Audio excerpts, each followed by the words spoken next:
Hi, it's Lipstick Gal. Thank you so much for watching today. I wanted to do a get ready with me featuring some new products I picked up from Sephora. Now, there's one that's like legit new.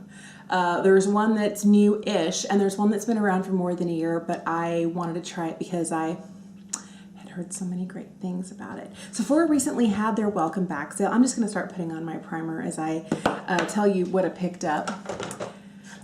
They recently had their welcome back sale, welcoming people back to in-store shopping and online. And I haven't made a purchase, I'll be honest, from Sephora all year. It's September. I guess it was August when I made this purchase, but I can't believe that it had been that long, and I was just sure I wasn't going to, be buying a lot of makeup this year. And I have been purchasing more from Ulta, but I'm really surprised that I'd gone this long. So there are some things that you can only get at Sephora, and those are the products I focus on. There was one that you can pick up at Ulta too, but I'm like, well, I'm already making a Sephora order. Let's get it there. One of the products that I picked up that I've been really, really curious about and wanting to try for a long time is from Makeup Forever. This is their Matte Velvet Skin Powder Foundation. And it comes with this interesting, maybe I can take it out of this plastic here. It comes with this interesting applicator. One side is kind of a velvety side, and the other is more like a sponge texture. And I've been really surprised at how much I like using applicators that come in powder products. I started doing that with the CoverGirl Advanced Radiance, and it's like almost life-altering because I always used to just use a regular powder brush. I am going to start using a powder brush lightly under the eyes. I do have a little bit of concealer on where I need it, and I'm not wearing any other foundation today. So I have the shade Y215. I'm just going to press a little brush here into it and lightly tap it underneath my eyes to set. And I'll probably use the applicator on other parts of my face. But under the eyes, I don't want it to get too heavy here. I always make sure that my concealer is tapped out before I set it with powder, because once you do that, there's no going back. I'm going to use the little velvety side, and I'm going to pick up, oh, it seems like a lot, doesn't it? I'm just going to press it in on my nose. I'm really trying, oh, maybe that's too much. It's starting to feel like it's getting a little heavy. Well, maybe I just need to lightly press instead of swiping, and then I can just pat my whole face with it. What's funny is that I feel like there's a lot of color to this. Maybe it's not the right color for my skin. It definitely feels darker and a little pinkish. I'm committed now. Swiping this on. Do you see the difference, like my skin here and the color of the foundation? Powder. Okay, my mistake. Once I started swiping it on with this little spongy guy here, it might not be as heavy if I were to be using a brush. Maybe that's what I should have been doing from the start, but at this point now I gotta make it look the same. I do like the packaging. It has a really nice large mirror in it. I think that I might have a shade that's not perfect for me. This is the hard part about not going in store. I think it might also have been exacerbated by the fact that I used the applicator that came with it as opposed to a brush. I think I might have had a lighter application overall, and it wouldn't look so stark different. It looks more kind of a pink tone, and that's okay. The next thing I got was the new Charlotte Tilbury bronzer. This is the Airbrush bronzer. I love the Airbrush powder. This is shade number 1. I heard that some people said shade 1 was too light, that they got shade 2 instead. Some people really love this bronzer. It's remarkably lighter than I expected. I love that Charlotte Tilbury is starting to do refillable packaging. She did that first with her lipsticks. Now this is another one of those products. I also love how big the pan is. It just makes me happy. All right, let's see. Hello. Like, is there bronzer? I guess there is. This might be really good come winter time. I always tend to, I haven't been outside that much this summer, but I always tend to just pale up a little bit in the winter time. Maybe I should have picked up shade 2. Well, it is what it is. So I feel like this might be the perfect powder for like underneath my chin. It's not too dark. It is gonna kind of give me just a little bit of shade down here. I'm always worried about like this portion here of my skin. I mentioned it recently, but I'd lost more than 100 pounds over the last 2.5 years. And I haven't really wanted to, you know, from certain angles, this is really obvious. And so I'm always, you know, trying to shade it, trying to do something that'll visually trick the eye. But I feel like this might be great because the consistency of this powder really reminds me of the Airbrush Flawless Finish powder, just the, you know, the regular one that comes like this, which I love the consistency of. So the powder feels very similar. And I feel like it's not too dark. It might be perfect for just right here.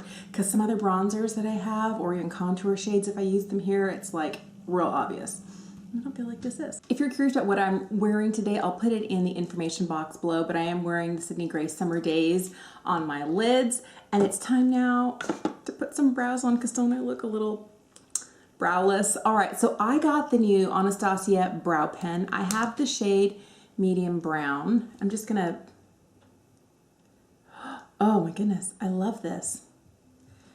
And it's one of those brush tips that if you very lightly, you can draw a very fine line, or the more you press, the more you get. But what I love about it is it doesn't have like a giant amount of ink on the tip that you touch it. It's like a big blob. So I'm gonna use my new big mirror and I'm gonna see if I can draw some brows on.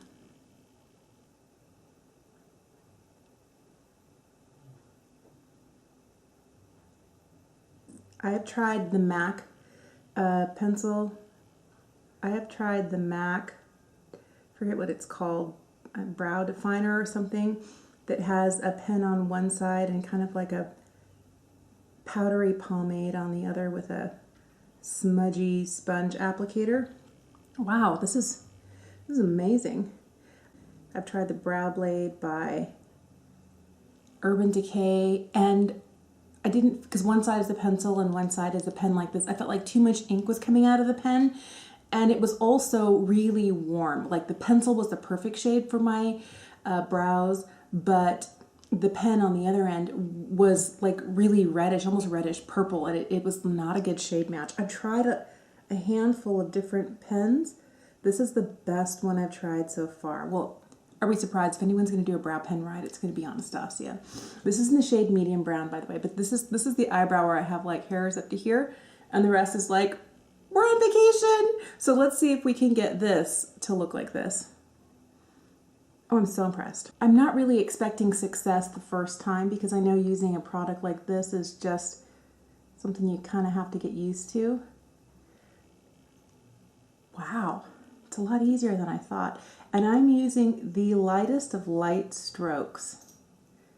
And I'm just kind of keeping it to where I kind of wish I had hair. And I can't go over the same spot too much or it gets too dark too fast.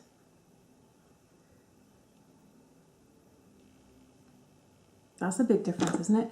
Let's put some in here at the front. I am just barely touching my skin because I feel like I touched too much here. I'm gonna brush through my brows. I feel like I got a little pen heavy right at the arch of my brow right here, but I feel like brushing through it does help to,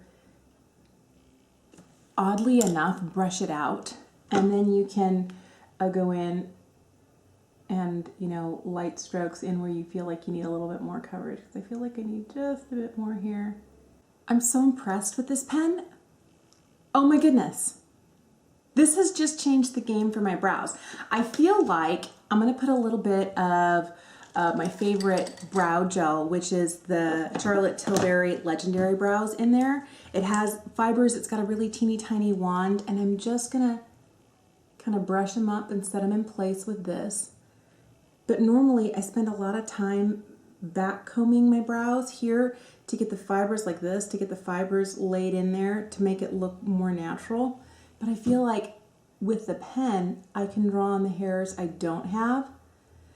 And I'm only assuming I'm going to get better at this as it goes along. I really like this pen a lot. If you have similar hair color, I think a medium brown would be good. I feel like if I went for a darker shade, it might be a little too intense and not as forgiving. And I feel like for mostly being this brow pen, remember, like I had like almost no brow. I really like this. This is probably, out of everything I purchased today, the revelation. I really like this a lot, and I don't feel like I'm wearing Sharpie brows. If it looks like that, please let me know in the comments down below.